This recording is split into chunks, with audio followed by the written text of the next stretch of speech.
Donald Trump के president बनने से पहले इजराइल और पैलेस्टीन के बीच में जो वॉर चल रहा था वो उस पे सीज फायर लग गया था, लेकिन रिसेंटली इजराइल के पीएम बेंजामिन नेतन्याहू जैसे ही यूएस विजिट करते हैं, डोनाल्ड ट्रंप एक जॉइंट प्रेस कॉन्फ्रेंस में स्टेटमेंट देते हैं कि जल्द ही अमेरिका गाजा और पैलेस्टीन को अपने कंट्रोल में ले लेगा। क्या है ये न्यूज़, चलिए देखते हैं। यहाँ पे आप देख सकते हैं why Trump said US should take over Gaza, यानी कि इन्होंने स्पेशली ऑफिशियल स्टेटमेंट में प्रेस कॉन्फ्रेंस में ये कहा है कि जल्द ही गाजा को टेक ओवर कर लेगा यूएसए।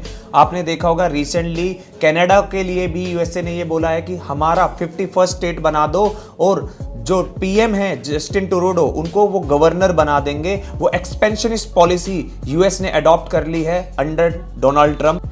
यहाँ पे आप देख सकते हैं जो पैलेस्टीनियन अमेरिकन है वो ट्रंप की इस कमेंट से खुश नहीं है, वो काफ़ी ज़्यादा गुस्से में है, बहुत जल्दी वो प्रोटेस्ट भी करने वाले हैं। और साथ ही साथ ऑस्ट्रेलिया ने जो पैलेस्टीन का 2 स्टेट सॉल्यूशन है उसको सपोर्ट किया है, जैसे ही ट्रंप ने ये स्टेटमेंट इशू की है कि गाजा को वो टेक ओवर कर लेंगे। तो याद रखिएगा 2 स्टेट सॉल्यूशन पैलेस्टीन को लेकर है, अगर आपके किसी एग्जाम में पूछ लिया जाए। आगे बढ़ने से पहले एक बार आप ये वीडियो देख लीजिए जो ऑफिशियली स्टेटमेंट दी गई है डोनाल्ड ट्रंप के द्वारा। The U.S. will take over the Gaza Strip, and we will do a job with it too. We'll own it and be responsible for dismantling all of the dangerous unexploded bombs and other weapons on the site, level the site and get rid of the destroyed buildings, level it out, create an economic development that will supply unlimited numbers of jobs and housing for the people of the area. Do a real job. Do something different. Just can't go back. If you go back, it's going to end up the same way it has for 100 years. अब हम इस video में बात करेंगे सबसे पहले Israel Palestine का ये जो पूरा मुद्दा है वो क्या है, डोनाल्ड ट्रंप का क्या रोल है।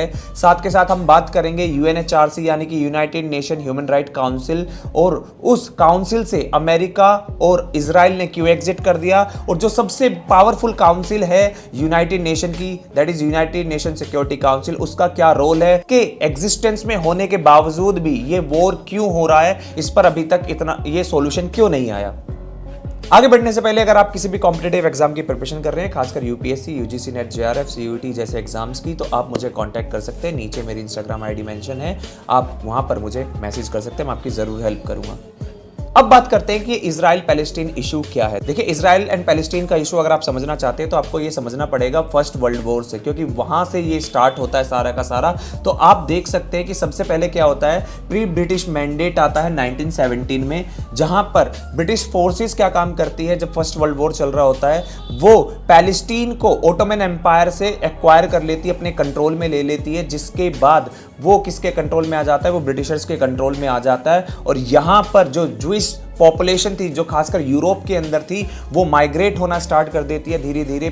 जो ये पैलेस्टीन एरिया है इसमें आप देख सकते हैं लगभग 6% की पॉपुलेशन यहाँ पे ऑलरेडी माइग्रेट कर चुकी थी, जिसके बाद आप देखेंगे 1918 से 1947 का जो टाइम होता है, और 1939 से 1945 तक सेकेंड वर्ल्ड वॉर चला था। और यहाँ पर यह कहा गया था कि हम जो है जूइस को एक अच्छा होम देंगे, एक जगह सेटल कर देंगे। और जर्मनी में आपने देखा कि किस तरीके से हिटलर ने जूइश पॉपुलेशन को बिल्कुल मिटाने की कोशिश की, उनको मारने की कोशिश की, तो जिसकी वजह से वहां से वो लोग भागने लगे, और भागकर वो कहां आए, वो आए पैलेस्टीन के अंदर। तो यहां पर जो 6% पॉपुलेशन थी 1918 में, वो 1947 में बढ़कर 33% हो जाती है। और 1920 से 1946 के बीच का आप ये ग्राफ देख सकते हैं, इसमें आपको पता चलेगा कि किस तरीके से 1920 से लेके 1946 तक पॉपुलेशन जो है, जो पैलेस्टीन के अंदर जूइश पॉपुलेशन है, कैसे इंक्रीज होती गई over the period of time, क्योंकि ये यूरोप से माइग्रेट होकर कहां पर आए, ये पैलेस्टीन के अंदर आए।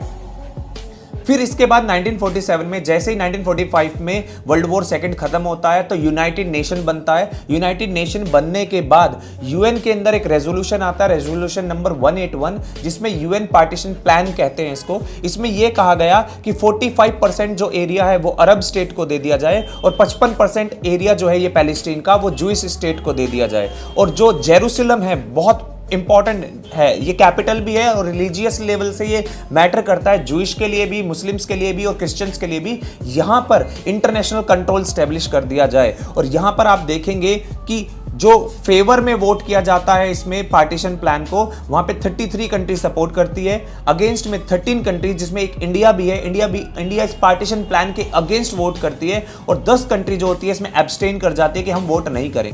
फिर आप देखेंगे 1948 में जो जूइश थे वो पैलेस्टीनियंस को भगाना स्टार्ट कर देते हैं, और वो पॉपुलेशन ज्यादातर लिमिटेड हो जाती है गाजा और वेस्ट बैंक के एरिया में, और जो पूरा पैलेस्टीन का एरिया है उसमें लगभग 78% एरिया जो है वो जूइश कब्जा लेते हैं, और जो 22% एरिया है वो वेस्ट बैंक और गाजा तक सीमित हो जाता है, खासकर सिर्फ पैलेस्टीनियन लोगों के लिए। अब यहां पे देख सकते हैं 1967 में इजराइल क्या काम करता है, ये जो गाजा और वेस्ट बैंक था इसको भी कब्जा लेता है। ये बहुत इंपॉर्टेंट वॉर था जिसमें इजराइल ने काफी सारे जो नेबर कंट्रीज है उन पे भी अटैक करके उनकी भी टेरिटरी एक्वायर कर ली थी। इस वॉर के अंदर 1967 के वॉर के अंदर गाजा पे कब्जा कर लेता है, वेस्ट बैंक पे कब्जा कर लेता है, इजिप्ट का जो सिनाई पेनिनसुला है उस पर भी कब्जा कर लेता है, और सीरिया का जो गोलन हाइट है उस पर भी कब्जा कर लेता है। ये सारे के सारे एरिया आपके लिए काफी इंपॉर्टेंट है अगर आप किसी भी कॉम्पिटिटिव एग्जाम की प्रिपरेशन कर रहे हैं, खासकर यूपीएससी जैसे एग्जाम की। फिर आप देख सकते हैं 1993 से 1995 में एक ओस्लो अकॉर्ड आता है। इसमें यह कहा जाता है कि ये जो वेस्ट बैंक का एरिया है इसको हम 3 पार्ट में डिवाइड कर देंगे, ए, बी एंड सी में। ए एरिया जो है उसमें 18% का एरिया जो होगा पैलेस्टीन के कंट्रोल में होगा, 22% का एरिया जो होगा वो इजराइल और पैलेस्टीन दोनों के कंट्रोल में होगा, और अराउंड 60% एरिया जो होगा वो इजराइल के कंट्रोल में होगा। ओस्लो अकॉर्ड साइन होता है पैलेस्टीनियन लिबरेशन ऑर्गेनाइजेशन और इजराइल के बीच में।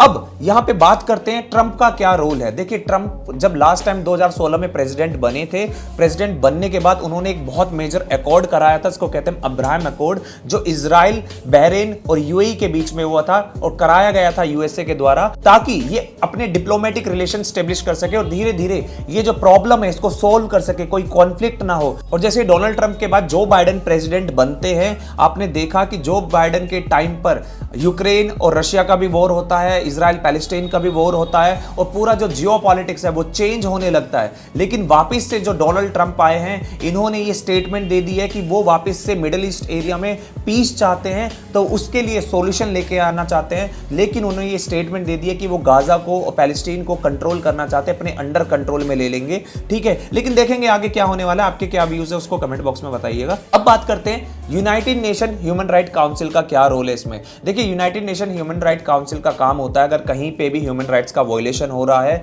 तो वहां पर अपनी वॉइस रेज करना और उन सब चीजों के लिए काम करना। लेकिन अगर आप देखें इजराइल पैलेस्टीन के टाइम पर यहां पर इजराइल ने ब्लेम किया है यूएनएचआरसी को कि वो बहुत बायस्ड है, क्योंकि आप देखें कि किस तरीके से जो इजराइल में फेस्टिवल हो रहा था, फेस्टिवल के टाइम पर पैलेस्टीनियन अटैक करते हैं, काफी सारे लोगों को मार देते हैं, उसको रिकॉग्नाइज नहीं करते। लेकिन जब जैसे ही इजराइल अटैक करता है पैलेस्टीन पे तो इजराइल पर ब्लेम करना स्टार्ट कर देते हैं। इस चीज को लेकर इजराइल यूएनएचआरसी के फेवर में कभी नहीं रहा है। वैसे ही अमेरिका भी यही कहता है कि यूएनएचआरसी बायस्ड है। काफी सारे जो डिसीजंस है वो इस तरीके से लेते हैं कि किसी भी पर्टिकुलर आइडियोलॉजी पर, किसी पर्टिकुलर कंट्री को फोकस करते हैं। तो दोनों ही कंट्री ने यूएनएचआरसी से एग्जिट ले लिया है, दोनों ही कंट्री अब यूएनएचआरसी का पार्ट नहीं है। अब सबसे इंपॉर्टेंट है United nation security council. United nation security council के अंदर टोटल 15 मेंबर है, 5 परमानेंट है, 10 टेम्परेरी है।